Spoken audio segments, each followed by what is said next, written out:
yo diría que tanto los judíos europeos como los muy argentinos, lo veo en mis dos abuelas, en Ana Ecker, ¿no? Que cantaba en ruso. Yo no sé qué cantaba, pero la primera canción que tengo en mis oídos es en ruso.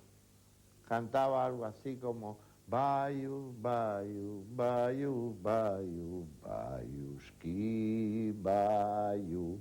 Y hablaba de un corderito, decía Siriki Koslik. Y yo no sé si Siriki Koslik era el corderito o corría el corderito.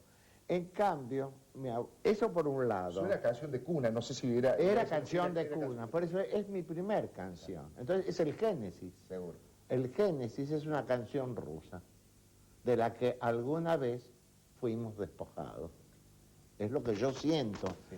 En el fondo, digamos, de mi inconsciente y de mi consciente también. Sí, pero por el otro lado, quien me amparaba en todas las pillerías era mi abuela Victorina. Y ella hablaba un poco como me imagino que aparecen los personajes de Fray Mocho. Hablaba muy cantito, hablaba con mucho cantito. Y hablaba de su marido diciéndole por el apellido. Lo que más vi en el comienzo del teatro independiente al que asistía era la fuerte influencia que tenía, lo que había tenido el teatro judío, ¿no? Por ejemplo, digamos... En yiddish y en castellano. En yiddish y en castellano, ¿no? Bueno, la llegada de Benami, de otros grandes... pero también el teatro que se hacía, el teatro If, por ejemplo, su trayectoria, ese tipo de... después conocí en el café El Comercial a escritores que escribían solamente en yiddish, ¿no? ¿Lees o no, un poco y nada? No, nada, no quiero mentir. Claro. No quiero mentir. Sé decir Sheine Meidele Gimerakish y por decirlo una vez me casé. Lo que yo creo que sí hay es un momento, que ahora se diría de inflexión, donde los judíos se hace literariamente argentino.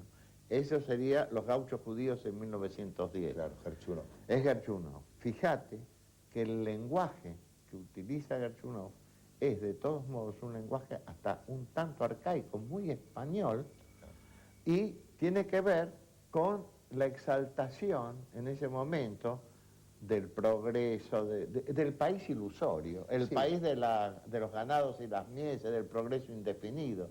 Claro. Tiene que ver con los poemas de Rubén Darío, elogiando a la Argentina, y de Lugones. De ciertos valores absolutos, ¿no? Claro. Por ejemplo, en Los Gauchos Judíos, la misa, la Pascua judía se mezcla con la Pascua cristiana.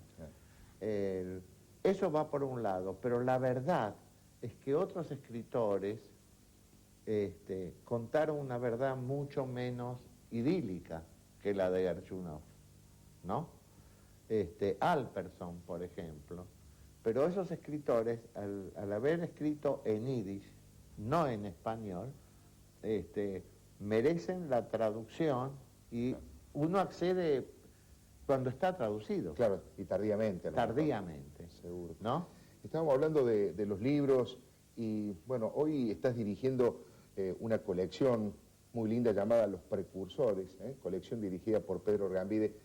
Pero me quiero detener en dos, especialmente. En esta llamada Pesadilla, una novela de la Semana Trágica de Pini Wolf, y en Versos de una, poemas de Clara Vetter, que en realidad no es Clara Vetter. Pero bueno, quiero que me hagas un pequeño copetito periodístico, casi que me expliques un poquito de los dos libros, qué significan. Bueno, mira, durante la Semana Trágica hubo un pogrón en el barrio del Once.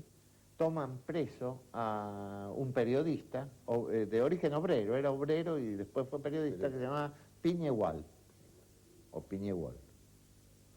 Piñewald lo llevan preso y lo acusan de ser presidente de una imaginaria República Socialista Soviética de Sudamérica.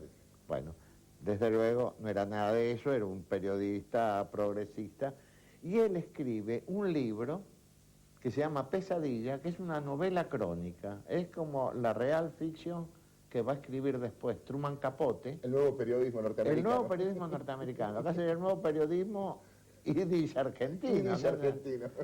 Que es de Piñegual. Entonces, Pesadilla es un libro muy, yo diría que es imprescindible. Pero está escrito originalmente en yiddish y traducido. Entonces, siempre quedó durante muchos años, en un círculo restringido primero, de especialistas claro. en ese momento de la Argentina. Claro, históricos de esa época. Estudios históricos de esa época. Pero además, al estar escrito en yiddish, también quedaba... Más chico todavía el círculo. ¿No?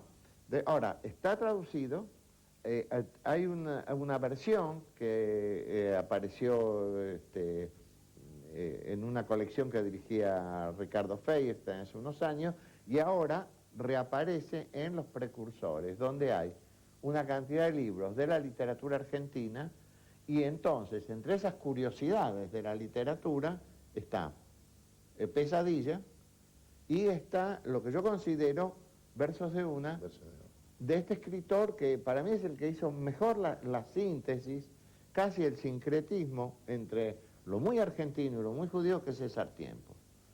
Ahora, esta es una travesura de César Tiempo. César Tiempo escribe Versos de una, haciéndose pasar por Clara Vetter, una invención, una imaginaria prostituta polaca, que escribe versos hermosos. ¿Qué consiguió con eso?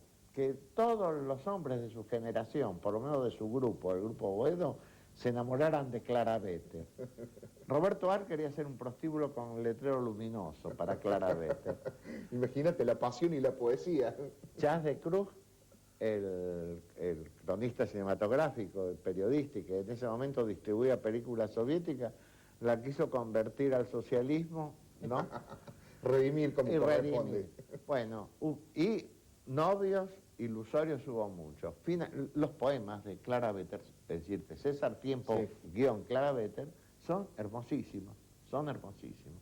Y cuando él hace todo esto a los 18 años, cuando se descubre, cuando Elías Castelnuovo, el adalid del grupo de Boedo, descubre el embuste, la broma, la travesura literaria de César Tiempo, dice: este libro no lo escribió una prostituta, sino un prostituto.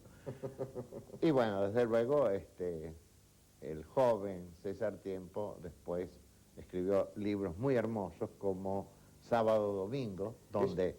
Y es el sábado, es la pausa sabática. Es la pausa sabática, pero es la fiesta del domingo también. Ahí también se da la mezcla de los judíos y lo argentino, claro. Son tan fuertes las dos cosas, el sábado para los judíos y el domingo para los argentinos, claro, que es increíble, ¿no? Ahora, César Tiempo era las dos cosas. Era un judío argentino, o un argentino judío. Pedro Gambide, muchísimas gracias por todo. No, gracias a vos por estar.